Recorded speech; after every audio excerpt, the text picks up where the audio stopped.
What's going on, you guys? Welcome to Vlogmas Day 15. Today I want to go over 5 ways that are going to help you stay on track during the holidays. A little bit different of a video today, but I think some of the tips that I have for you guys will actually be very beneficial. So let's get into it.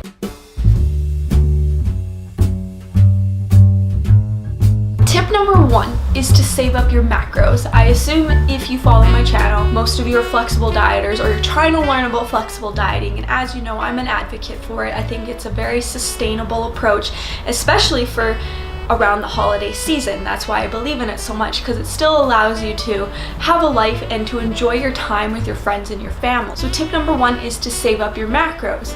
Now there are 2 ways that you can do this. You can save up your macros on the day of your event. So say you're going to a Christmas party or you're going over for Christmas dinner to your friends or family. So you can do this the day of, or you can do this throughout the week. So when you're saving up your macros, essentially what you are doing is you're trying to save up your fun macros, as some people would call it. This is considered your fats and your carbs, because if you go out for dinner, typically the yummy foods contain high amounts of fats and carbs. So that's why you want to try to save up these amounts of foods for when you go out, so you have enough left over so you can eat the foods that you want and still enjoy yourself. Now, depending on where your caloric intake is right now, if you have a lower amount of calories, it may be beneficial for you to save up your fun macros throughout the week. So how do we do this? If you know that you have an event, say on Friday night, and it's Monday morning, you can undereat for the days leading up to the event, so you save up an extra amount of macros so that can enjoy a higher caloric amount of food on the night of that event. Essentially, this is implementing a refeed day. Unless you have refeed days already built into your program, this is a way of setting up like a temporary refeed day versus having one on a weekly basis. So I recommend still ensuring that you are eating a good amount of food throughout the week. Do not starve yourself. That's not the point of this. It's not for you to starve yourself so that you can just binge on a bunch of food the night of the event. No, you still want to be controlled and you still want to ensure you are being healthy. So if you are gonna save up your macros throughout the week, I recommend saving up, depending on where you are, maybe 20% of your carbs every single day and maybe 10% of your fats every single day. So this may be under eating by 10 grams of carbs and under eating by 5 grams of fat every single day, and throughout the week you have added up an additional 50 grams of carbs and an additional 25 grams of fat. So that's if you're doing it during the week. If you do have a higher amount of macros and you don't find that that's a necessary approach, then you may find that just saving up your macros on the day of the event is a more optimal method for you. So you can do this by, I recommend having a high protein breakfast and just really trying to save up your carbs and fats for the evening. So you can do this by implementing an intermittent fasting approach in the morning where you actually don't eat breakfast, maybe have a little bit of caffeine to curb your appetite in the morning. Make sure you are drinking lots and lots of water to ensure that you are staying hydrated, because a lot of times our appetite is confused for dehydration. So make sure that you are consuming lots of water if you are going to implement this approach. And then try saving up maybe 60 to 80% of your carbs and fats for the evening. And then you have a significant amount of carbs and fats to allow you to ensure that you can track and eat the foods that are going to be at the Christmas dinner.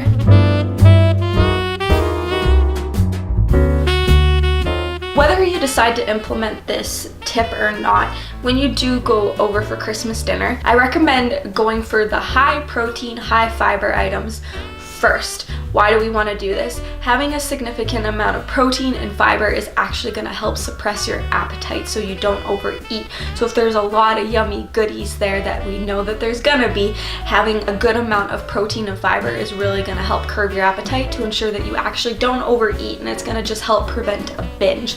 So whenever you go over for dinner, just make sure that you're grabbing protein and fiber first. So fibers include a lot of whole grains, brown rice, high fibrous vegetables, and fruit.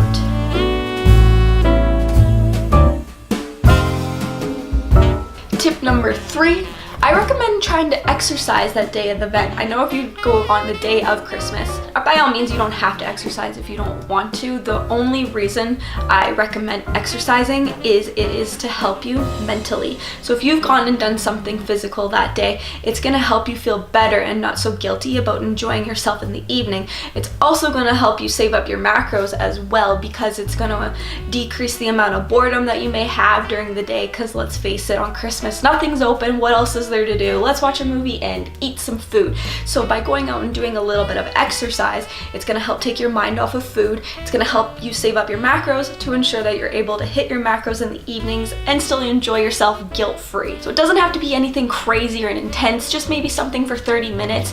If you have mini bands, I recommend mini bands.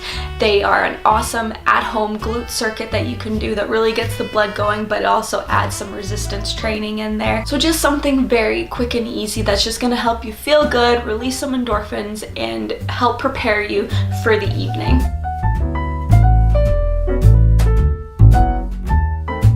Tip number 4, when you go over for dinner, have a plan. Yes, that's great that you've saved up your fats and your carbs and you have a bunch to play with, but you still want to try to have a plan because sometimes you don't actually know what's gonna be there. There may be some really yummy drinks, there may be some extra goodies that you haven't had for years and you want them so bad. So by having a plan, I recommend setting a number of drinks that you're gonna have that night. Don't just say, oh, I won't drink that much, I'll just have a few drinks.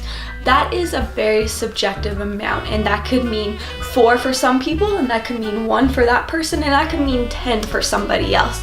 So actually set a specific number and work that number into your macros that you have had saved up. So if you have maybe 50 extra grams of carbs to play with on top of all the yummy food, implement 50 grams of carbs into your caloric amount. That's like a 9-ounce glass of red wine. So really have a plan. Make sure you set a specific number of drinks that you're gonna have. This also includes treats as well. If you don't know what's gonna be there, don't restrict yourself. Have what you want, just make sure that you limit the amount. So go into the evening saying, I'm gonna make sure that I have no more than 2 desserts. Something like that that's just gonna help hold you accountable, make sure it fits into your macronutrient intake, and don't restrict yourself. Enjoy the evening. One bad meal, even if you blow it and you go over your macros, or if you have 4 treats when maybe you should have only had 3, one bad meal is not gonna make you fat. Just like one clean meal or whole meal or one perfect day is not gonna make you shredded.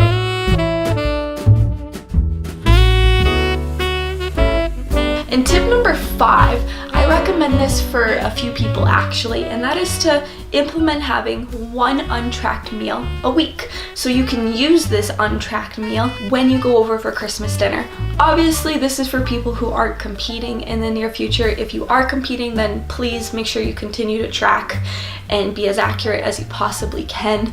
And if you are dieting over the holidays, props to you. That is very difficult. Kyle is doing that right now. So implementing some of these tips don't always work for people who are competing. So this is more so for people who just kind of need a diet break over the holidays and they don't have any near future plans. So if this is you, implement one untracked meal a week. Now this is not to say that this is a cheat meal. This is not to say that you are allowed to go binge. You still want to try to practice eating mindfully, because at the end of the day, we don't want to be tracking macros forever. We want to all get to the point where we can intuitively eat. So by implementing an untracked meal a week, this is just going to help you learn your body a little bit more and understand how you can transition into intuitive eating down the road. So by implementing an untracked meal, when you go over for Christmas dinner, you really want to try to stop eating when you feel physically full, not mentally full. Don't let your emotions play into it. You want to listen to how your tummy feels. You want to listen to how your body feels. If you feel physically full, it's time to stop eating. So when you do implement an untracked meal, if you decide to do so, still try to save up your macros. Just don't track the foods when you go over for Christmas dinner. Don't restrict anything. Have that glass of wine, have that dessert or 2, and just stop eating when you feel physically full, and be okay with saying no. If people push more food on you, because I know we all have some food pushers. I'm Italian, I know what that's all about. People always wanting you to eat more. That doesn't mean you have to. So don't be afraid. Do you know what? Actually, I'm full. I've had enough. Thank you so much. Everything was delicious. It's okay. Don't be a pleaser. People will get it. They'll leave you alone eventually. Those are my 5 tips. I do want to give you one extra bonus tip.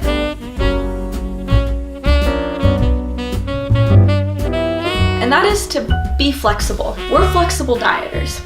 So allow yourself just that. To be flexible.